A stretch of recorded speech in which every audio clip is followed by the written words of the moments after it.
Ever wondered how herbal medicine can transform your daily life? Packed with nature's bounty, herbal remedies offer potential health benefits and cost savings. Imagine the satisfaction of using herbs you've grown yourself.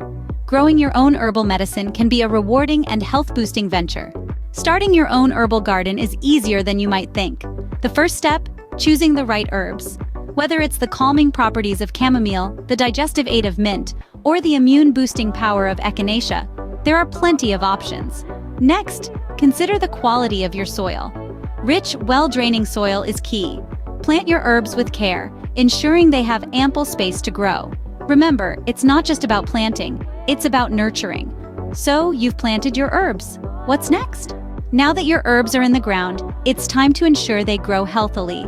Providing ample water and sunlight is crucial, as is regular pruning to promote new growth. Be vigilant for common pests and diseases. Aphids, whiteflies, and powdery mildew can be troublesome, but natural treatments like neem oil can help. Remember, nurturing herbs is a journey, not a race. Take your time, learn from any setbacks, and enjoy the process. With patience and care, your herbs will flourish. The moment you've been waiting for has arrived, harvesting your own herbal medicine.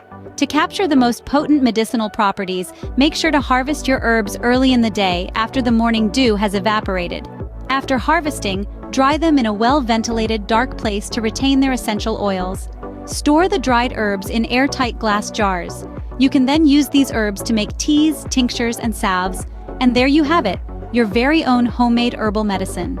Growing your own herbal medicine is not only rewarding, but also a step towards a healthier lifestyle.